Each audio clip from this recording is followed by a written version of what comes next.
गणपति महाराज की जय। वक्रतुंड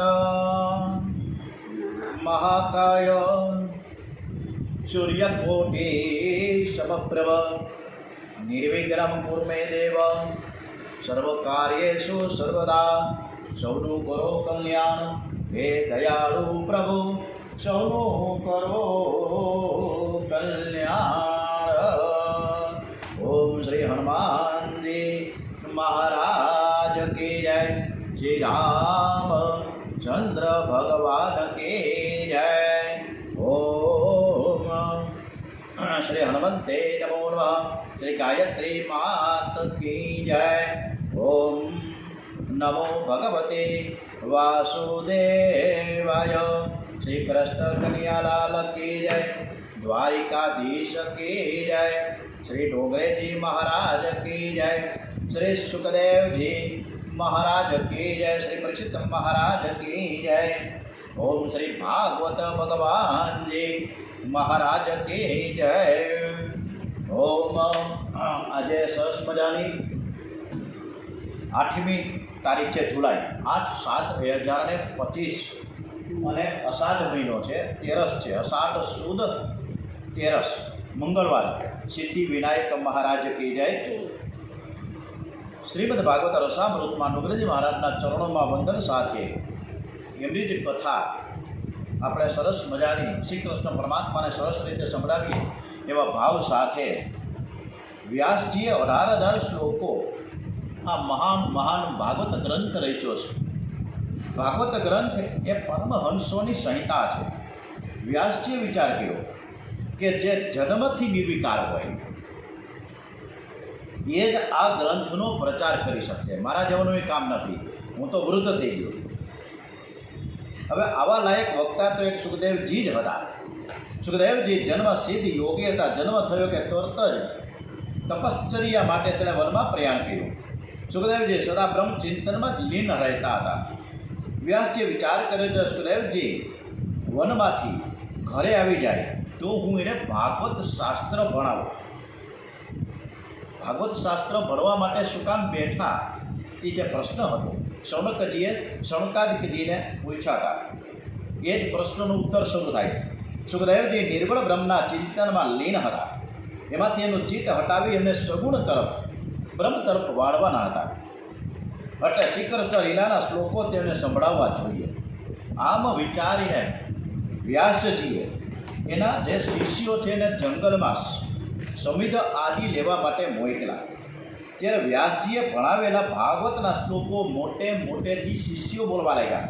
વ્યાસજીએ યુક્તિથી શિષ્યોને સુખદેવજી જે વનમાં બેસીને સમાધિસ્થ હતા, પ્રભુ ભજન કરતા હતા, ત્યાં જ મોકલા છે। સુખદેવજીનું ચિત્ત આકર્ષવા શિષ્યોએ તે શ્લોકોનું ગાન કરવા માંડ્યું છે। સુખદેવજી સ્નાન સંધ્યા કરીને સમાધિમાં બેસવાની તૈયારી કરતા હતા, ત્યાં શિષ્યોએ શ્લોકોનું ગાન કર્યું। બહાર પેટ નટવરનનું કાનમાં કર્ણિકાર, ધારિયા વસ્ત્રો કનકવર્ણા, વૈજંતીની માળા, વેણુ છિદ્રો અધર અમૃતે પૂરતા ગોપ વૃંદા રણીએ સ્વપદ રમણા આવતા ગાયકી।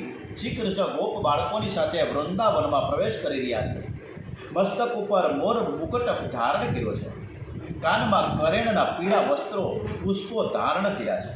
પીળો પીતાંબર અને ગળામાં વૈજંતી માળા ધારણ કરી છે। પાછળ ગોપ બાળકો શ્રી કૃષ્ણની કીર્તિનું જય ગાન કરી રહ્યા છે। આ વૃંદાવનનું ધામ શ્રી કૃષ્ણના ચરણ ચિહ્નોથી શોભી રહ્યું છે। સુખદેવજીએ શ્લોક સાંભળ્યો। સુખદેવજીને ધ્યાનમાં અતિ આનંદ આવ્યો છે। કન્યાની સુંદર નયન મનોહર મૂર્તિ હૃદયમાં પ્રગટ થઈ। સુખદેવજીએ કન્યાની વાંસળીના સૂર સાંભળ્યા। નિશ્ચય કર્યો, હવે હું નિરાકાર બ્રહ્મનું ચિંતન નહીં કરું, સગુણ આકારનું શ્રી કૃષ્ણનું ચિંતન કરીશ। વળી મનમાં વિચાર આવ્યો કે સંન્યાસીની માટે સગુણનું ધ્યાન યોગ્ય નથી, નિરાકાર બ્રહ્મનું જ ધ્યાન ઉત્તમ છે। હું તો સર્વ છોડીને બેઠો છું। કનૈયો બધું માગશે, માખણ માગશે, મિશ્રી માગશે। આ બધું લાવવું ક્યાંથી? મેં તો લંગોટી પણ છોડી દીધી છે. સુખદેવજી દ્વિધામાં પડ્યા છે. નિરાકારનું ધ્યાન કરું કે હું સાકારનું ધ્યાન કરું, વિચાર કરે છે. એ જ સમયે વ્યાસજીના શિષ્યો બીજો એક શ્લોક બોલ્યા. અહો બકી જે સ્તન કાલ કૂટે, પીવાડતી પાપીણી નાશ અર્થે, છતાં ગતિ માત સમાનો અર્પે, તજી દયાળુ જવું કો શરણે. અરે સ્તનમાં ઝેર ભરીને મારવાની ઈચ્છાથી જે દુષ્ટ પૂતનાએ એમને ગવડાવ્યા હતા, એમને પણ એણે સદગતિ આપી. આવા ભગવાન શ્રી કૃષ્ણ સિવાય એવો બીજો કોણ દયાળુ હોઈ શકે કે જેનું શરણ આપણે ગ્રહણ કરી શકીએ? શ્રી કૃષ્ણને અલૌકિક દયાનું વર્ણન વ્યાસજીએ આ શ્લોકમાં કર્યું છે. શ્રી કૃષ્ણએ ઝેર પાનાર પૂતનાને પણ યશોદાની જેવી જ ગતિ આપી છે. મહાભારતમાં કથા આવે છે કે ભીષ્મ પિતામહે કુરુક્ષેત્રના મેદાનમાં શ્રી કૃષ્ણને બાણ માર્યા છે, અને એમ છતાં ભીષ્મ પિતામહ મરણ વખતે શ્રી કૃષ્ણ તેમની સમક્ષ પધારે એવું એમની પાસેથી વચન લીધું. શ્રી કૃષ્ણ તો બાણ મારનારની સાથે પણ પ્રેમ કરે છે, ઝેર પાનારની સાથે પણ પ્રેમ કરે છે. શ્રી કૃષ્ણને માખર મિશ્રી તો શું કોઈ વસ્તુની જરૂર જ નથી. એ તો માંગે છે કેવળ અને કેવળ પ્રેમ, મનનો શુદ્ધ પ્રેમ. પદાર્થથી જો જે માણસો પ્રસન્ન થતા હોય, પદાર્થથી જે પ્રસન્ન થાય એ જીવ, અને પ્રેમથી પ્રસન્ન થયા એ ઈશ્વર છે. સુખદેવજીના મનમાં એક શંકા હતી કે કનૈયો બધું માંગશે તો હું ક્યાંથી લાવી આપું? બધા જ શ્લોકો સાંભળીને સુખદેવજીની શંકાનું સમાધાન થયું. સુખદેવજીએ વ્યાસજીના શિષ્યોને બોલાવીને પૂછ્યું, તમે કોણ છો? તમે બોલો છો એ શ્લોકો કોણે બનાવ્યા છે? શિષ્યોએ કહ્યું કે અમે વ્યાસજીના શિષ્યો. વ્યાસજી આ મંત્રો અમને આપ્યા છે. આ 2 શ્લોક તો કેવળ નમૂના છે, સેમ્પલ. પણ આવા તો 18,000 શ્લોકોનું આ ભાગવત પુરાણ વ્યાસજીએ રચ્યું છે. સુખદેવજીના ભાગવત પુરાણ સાંભળવાની ઈચ્છા થઈ. કન્યાની લીલા સાંભળી તેનું ચિત્ત આકર્ષાયું છે. નિર્ગ્રંથ સુખદેવજીને ભક્ત શાસ્ત્રનું અધ્યયન કરવાની ઈચ્છા થઈ.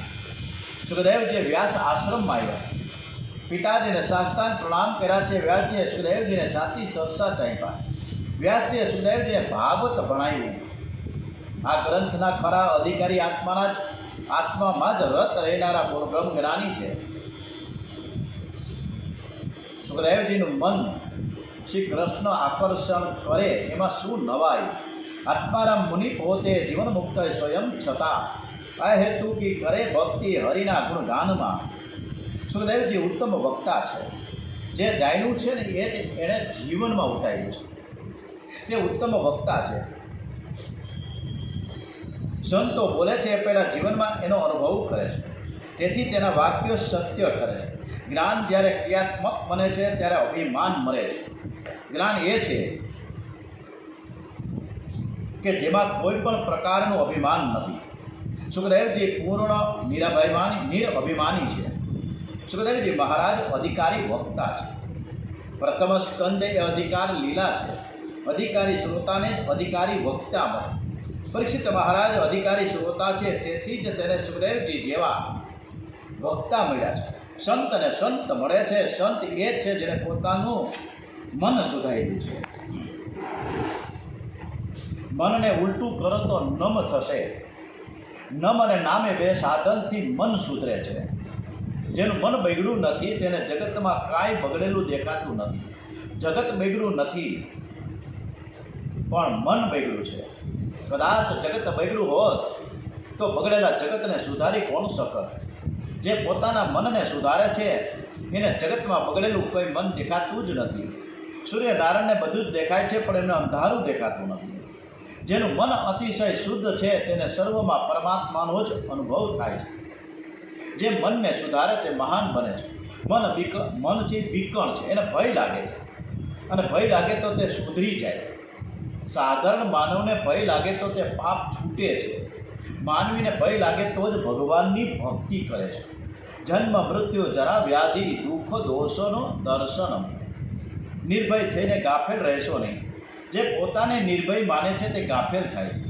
કાળની બીક રાખવી, મરણના દુઃખનું સ્મરણ કરવું. મૃત્યુ માથે છે છતાં માનવ છે ને આપણે બધા જ પાપ કર્યા જ કરીએ છીએ, ક્યાંય અટકતા જ નથી. કારણ કે જ્યારે મન પાપ કરે છે ત્યારે એ સમયે માનવ એવું સમજે છે કે હું મરવાનો નથી, મને કોઈ પૂછનાર નથી. માનવ રોજ સાંભળે છે કે પેલો ગયો અને હવે બીજો જવાનની તૈયારીમાં છે, પણ માનવને એવો વિચાર નથી આવતો કે એક દિવસ તો મારે પણ એના પગલે પગલે જવાનું જ છે. જગતમાં જે બહુ જ એ મોટું બધું આશ્ચર્ય કહી શકાય. પાણીનો પરપોટો છે ફૂટી જતાં વાર નથી લાગતી.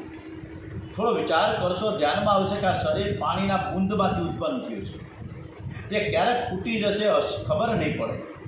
કેટલાક લોકો એવું સમજે છે કે તક્ષક નાગ પરીક્ષિતને કરડવા ગયેલો, અમને તે કોઈ દિવસ કરડશે નહીં. આ તક્ષક નાગ કોઈને છોડતો જ નથી.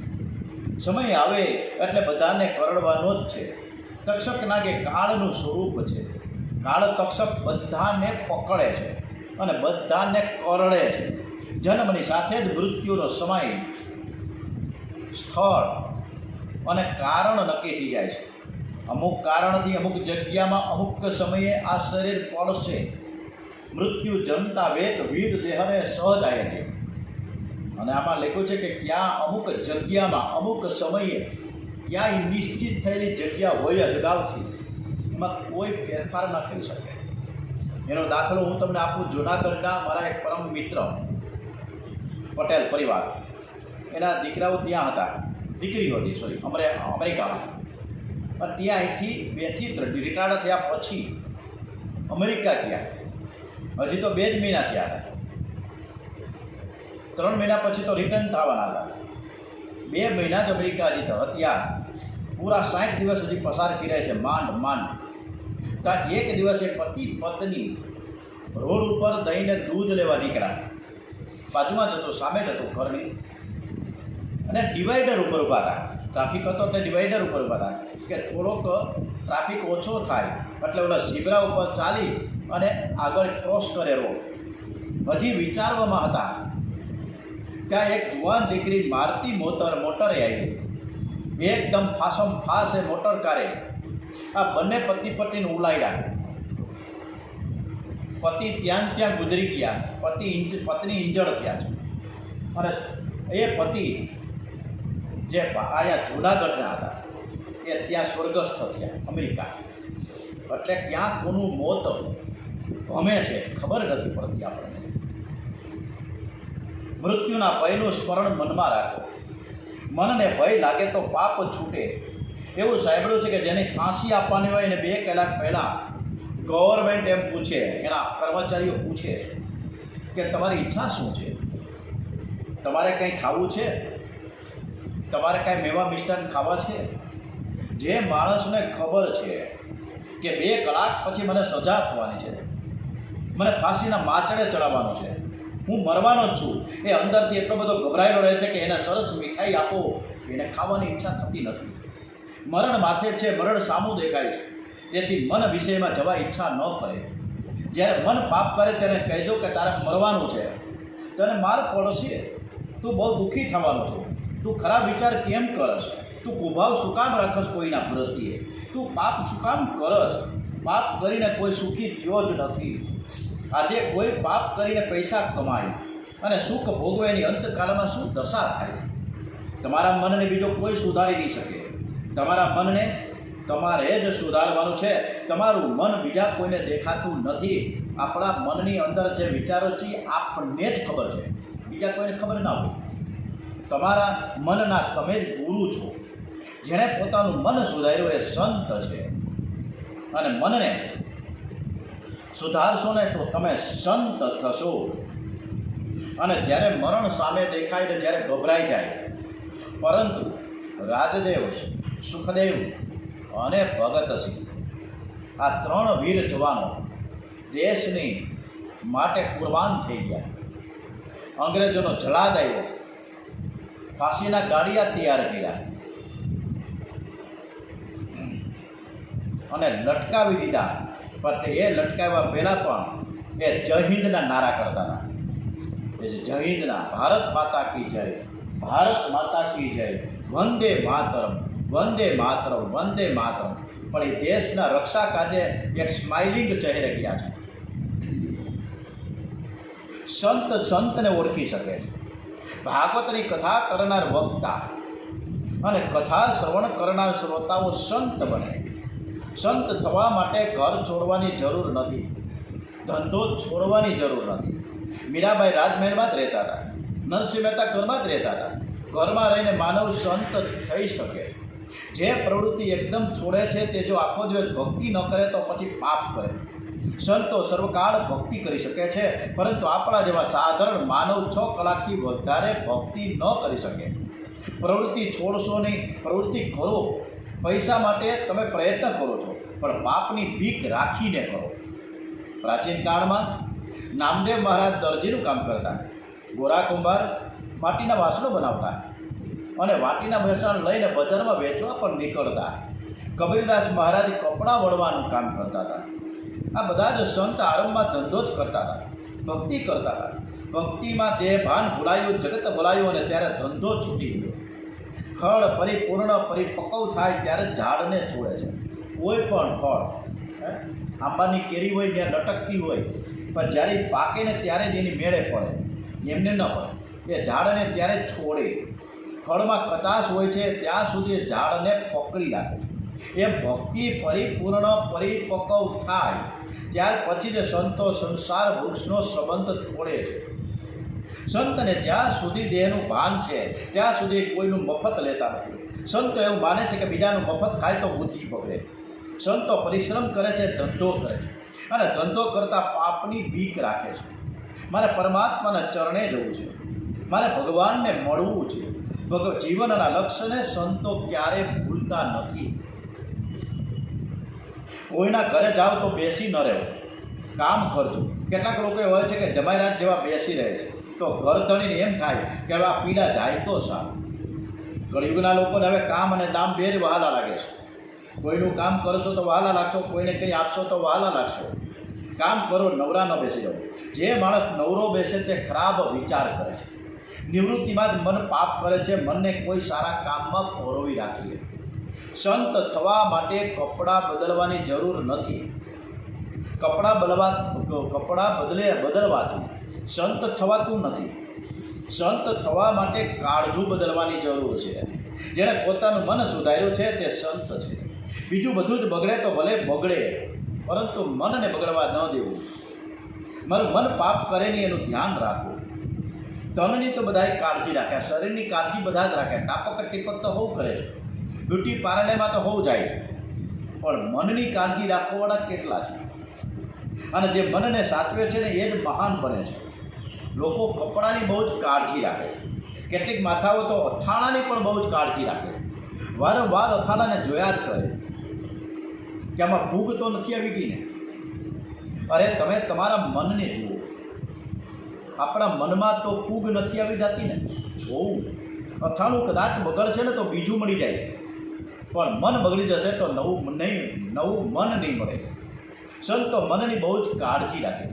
ત્રણ કામ કરશો તો તમે સંત થઈ જાઓ. મનને સાચવજો, દ્રષ્ટિને ગુણમય બનાવજો. જેની દ્રષ્ટિ ગુણમય છે, જેનો અને કોઈનો દોષ જોવો નહીં, કોઈનો દોષ જોવો નહીં. આ રીતના 3 જો સદગુણ જે અપનાવે છે એ સંત બની શકે. દ્રષ્ટિ જ્ઞાનમય કૃત્વા પશ્યત બ્રહ્મય જગત. જેને દોષ જોવાની ટેવ પડે છે તેને સદાય સંતોમાં પણ દોષ દેખાય છે. માનવમાં દોષ વધારે હોય તો તેને જગતમાં દોષ વધારે દેખાય છે. માનવમાં સદગુણ વધારે હોય તો તેને સર્વ ઠેકાણે સદગુણ વધારે દેખાય. દ્રષ્ટિને ગુણમય બનાવો. દોષ જોવાની ઈચ્છા જ હોય તો આપણે આપણી અંદરના દોષ જુઓ, બીજાના દોષ જોવાની જરૂર નથી. જે પૂર્ણ નિર્દોષ થાય તે પરમાત્માથી અલગ રહી શકતો નથી. એ ભગવાનને મળે છે, પરમાત્માને સાથે એક રૂપ થાય છે. માનવી એક મોટી ભૂલ કરી છે અને તેથી તે મળમૂત્રથી ભરેલા શરીરમાં આવ્યો. શરીરધારી સંતમાં પણ એકાદ દોષ હોય છે, પણ અનેક સદગુણને લીધે ભક્તિને પ્રતાપે તે દોષ દૂર કરવા માટે સમર્થ હોય છે. ભગવાન સંતમાં પણ એકાદ દોષ તો રાખે જ છે. આ માતાઓ જ્યારે બહાર જાય છે ને ત્યારે બાળકને શૃંગાર બહુ સરસ રીતે કરે. અને પછી એ શૃંગારતા બાળકને પ્રેમથી જુએ છે. એને જોતાં મા રાજી થઈ જાય છે કે મારો બાબલો છે, બહુ સરસ મજાનો દેખાવડો છે, રૂપકડો લાગે છે, મારે બહાર જવું છે એટલે કોઈની નજર ન લાગે. માં બાળકને શૃંગાર કરે ને એ જ સમયે માં તે બાળકને નજર ન લાગે એ માટે મેષનું એક નાનકડું ટપકું કરે છે. માં જેમ બાળકની કાળજી રાખે છે ને એમ ભગવાન પણ સંતને નજર ન લાગે એ માટે મેષનું એકાદું ટપકું તો કરે જ છે. પ્રત્યેકમાં ભગવાનનો એકાદ સદગુણ હોય છે. પશુ પક્ષીમાં પણ ભગવાનનો કંઈક સદગુણ હોય છે. આ જીવ ઈશ્વરનો અંશ છે. આ જીવમાં ઈશ્વરનો એક પણ સદગુણ ન હોય તો તે ઈશ્વરનો અંશ ન કહેવાય. સિંહનું બાળક એ સિંહ હોય છે. જીવ ઈશ્વરના જેવો છે. જીવમાં ઈશ્વરનો એકાદ સદગુણ હોય છે. તમે જેને અતિ પાપી માનો છો, તમારી દ્રષ્ટિથી જે બહુ નાલાયક છે, દુરાચારી છે, એ પાપી જીવમાં પણ પરમાત્માનો એકાદ સદગુણ તો હોય જ છે. તમારે સંત થવું હોય તો દ્રષ્ટિને ગુણમય બનાવો, સર્વમાં સદગુણ જુઓ. દોષ જોવાની કુટેવ પડે છે એને સાધુ સંતોમાં પણ શ્રદ્ધા થતી નથી. જેને દોષ જોવાની કુટેવ પડી છે એ ભગવાનની પણ ભૂલો શોધા કરે. એકા પ્રોફેસર આવ્યા મૈડા, મહારાજ મેં રામાયણ તો સરસ મજાનું વાંચ્યું છે. રામાયણમાં એવું લખ્યું છે કે સીતાજી સગર્ભા હતા.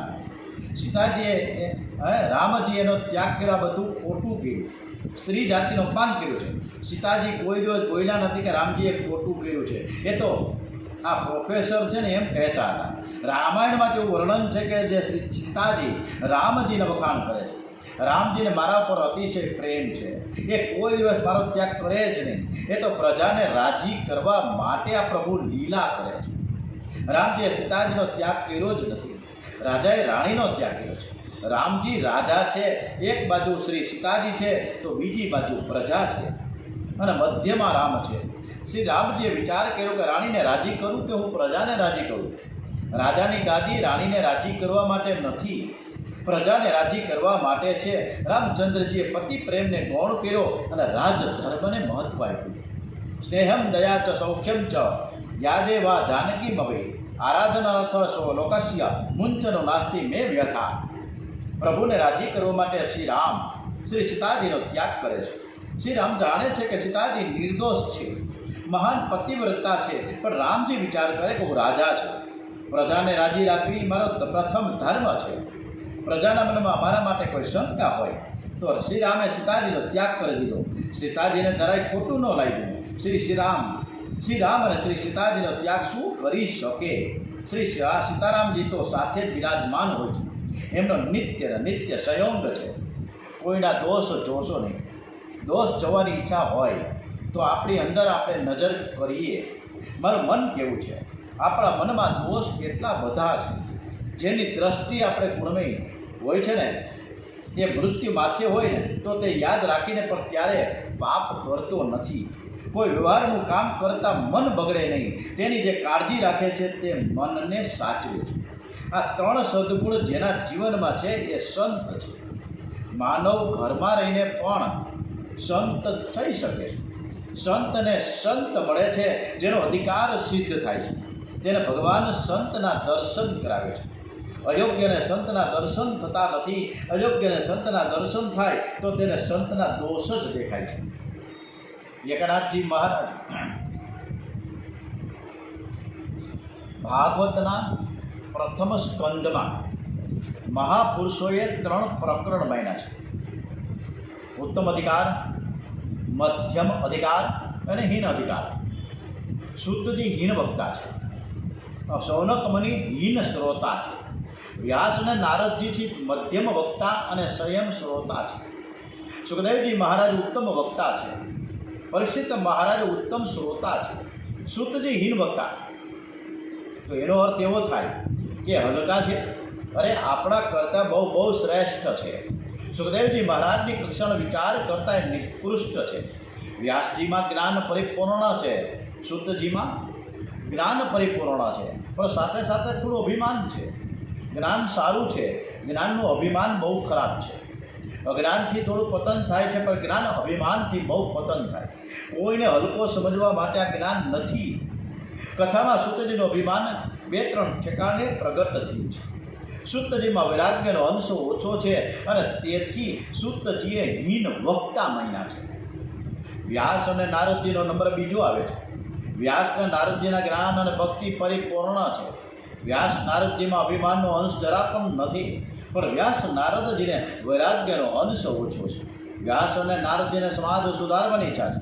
જેમને સમાજને સુધારવાની ઈચ્છા છે એમને હલકા લોકોનો સંગ કરવો જ પડે. જેણે કાંદા ખાધા છે એ માણસ પાસે તમે બેસો તો તમને દુર્ગંધ આવશે. એક ભાઈ એમ કહેતા હતા કે મહારાજ, હું સમાજને સુધારવા માટે હું ઘણું બધું કરું છું. અરે, જેણે પોતાનું ઘર સુધાર્યું નથી એ સમાજને શું સુધારવાનો હતો? જે ભાઈને તમે સુધારી નથી શીખવો, જે બહેનને સુધારી નથી શીખ્યા, એ બીજાને શું સુધારવાના હતા? સમાજને સુધારવાની ભાનગઢમાં જાજુ બધું પડવું નહીં. સમાજની સેવા કરતાં શ્રી કૃષ્ણની સેવા શ્રેષ્ઠ છે. સમાજ નહીં સુધરે, તમે તમારા મનને સુધારો, તમે તમારા ઘરને સુધારો, તમારા સ્વભાવને સુધારો. તમારા બહુ શક્તિ હોય ને તો બાજુમાં પાડોશીને સુધારો. વ્યાસ મહર્ષિ અને નારદજી મહારાજ સુધારક સંત છે. સમાજ સુધારવાની ભાવના સારી છે, પણ તે ભક્તિમાં વિઘ્ન કરનારી છે. એક સંત પરમાત્માનું ધ્યાન કરતા તન્મય થયા. એક સેવક ત્યાં ગયો અને મહારાજને હલાવીને કહ્યું, મહારાજ તન્મય, મહારાજ તમે ધ્યાન કરો છો પણ જગતને તો જુઓ. એ સંતે જવાબ આપ્યો છે, મારા ભગવાનના દર્શનમાં મારું મન હજી ધરાતું નથી. ભગવાનના દર્શનમાં મારું મન ધરાય અને પછી હું જગતને જોઈશ. શું તને પરમાત્માના દર્શનની, સંતને પરમાત્માના દર્શનની તૃપ્તિ થતી નથી? જગતને જોવાની ફુરસદ કોને છે? સુખદેવજીમાં જ્ઞાન, ભક્તિ અને વૈરાગ્ય ત્રણેય પરિપૂર્ણ છે. સુખદેવજી મહારાજને જગતમાં કોઈ બગડેલું દેખાતું જ નથી. સુખદેવજીની દ્રષ્ટિમાં જગત નથી, પરમાત્મા છે. સુખદેવજીની કથાથી ઘણાના જીવન સુધરી ગયા છે, પણ મહારાજને એવું નથી લાગતું કે હું બીજાને સુધારું. સુખદેવજીમાં જ્ઞાન, વૈરાગ્ય અને ભક્તિ ત્રણ પરિપૂર્ણ છે. સુખદેવજી મહારાજને ઉત્તમ વક્તા માન્યા છે. મહારાજના વાણી અને વર્તન એક છે. મહારાજ જે બોલે છે તે અનુભવ કરીને બોલે છે. સાધારણ માનવી પુસ્તકમાં વાંચેલું બોલે છે, કોઈનું સાંભળેલું બોલે છે. સુખદેવજી મહારાજ જે કંઈ બોલે છે એ પૂર્ણ અનુભવ કર્યો છે. વક્તા જે કંઈ બોલે તે જીવનમાં ઉતારે. વાણી અને વર્તન એક હોય તો જ શબ્દમાં શક્તિ આવે છે. કહણી અને કરણી જેની એક છે એ જ ઉત્તમ વક્તા છે. એકનાથ મહારાજના ચરિત્રમાં એક કથા આવે છે કે વિધવામાં 3-4 વર્ષના બાળકને મહારાજ પાસે લઈ આવ્યા કે મહારાજ, આ છોકરો રોજ ગોળ ખાય છે, રોજ ગોળ માગ્યા જ કરે છે, એને મારે અને બીજું કોઈ ભાવતું જ નથી. રોટલી ને ગોળ, કોઈ દિવસ શાક અને દાળ તો ખાતો જ નથી.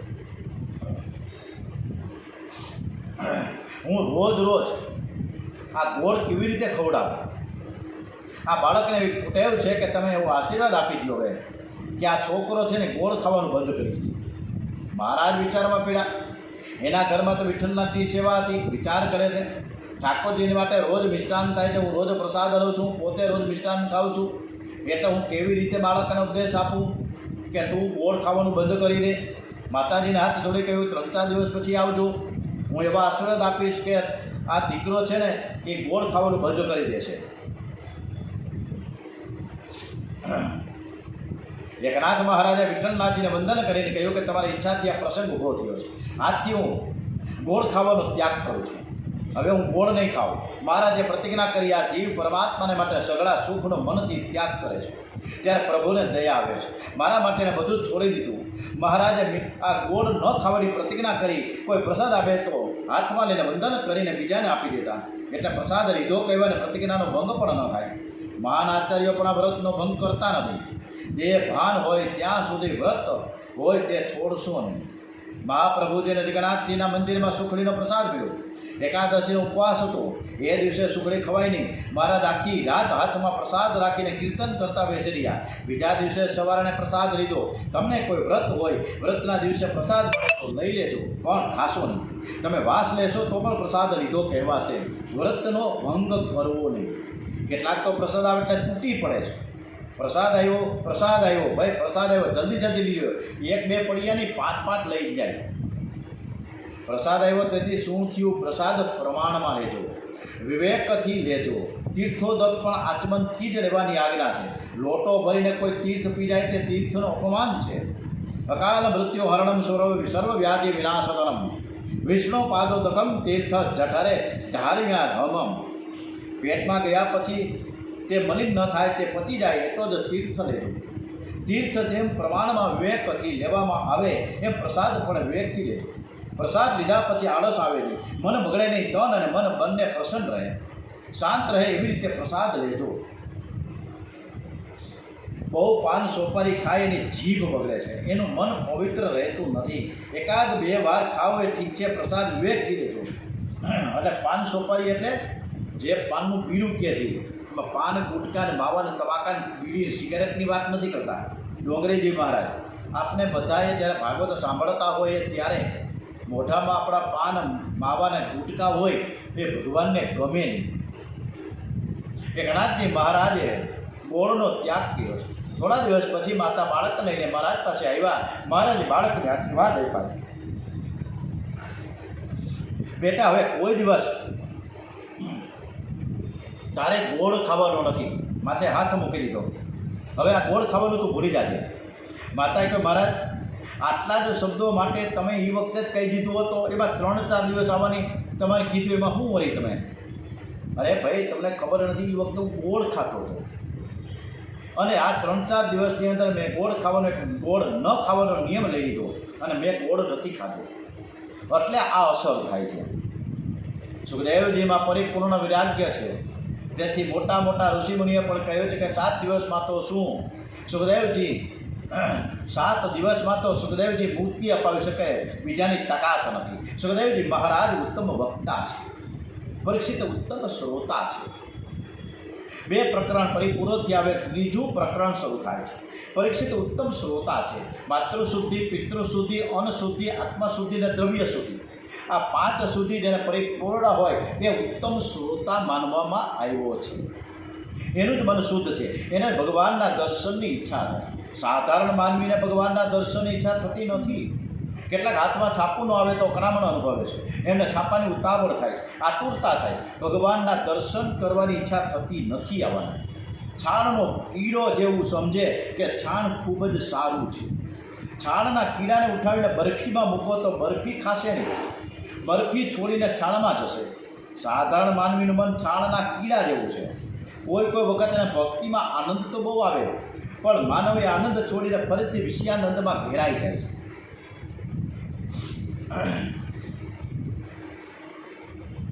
5 પ્રકારની શુદ્ધિ. હવે પછીની કથા આપણે સરસ મજાની દ્રૌપદીની આવતીકાલે કરીશું. ઓમ શ્રી કૃષ્ણ કનૈયાલાલ કી જય, શ્રી બાલકૃષ્ણલાલ કી જય, શ્રી ડોંગરેજી મહારાજ કી જય, શ્રી ભાગવત ભગવાનજી મહારાજ કી જય. ઓમ શ્રી ભારત માતા કી જય, વંદે વેદ માતરમ. ભાગવત ભગવાનજી મહારાજ કી જય. ઓમ નમો ભગવતે વાસુદેવાય. ઓમ નમઃ પાર્વતી પતય. હર હર હર મહાદેવ હર.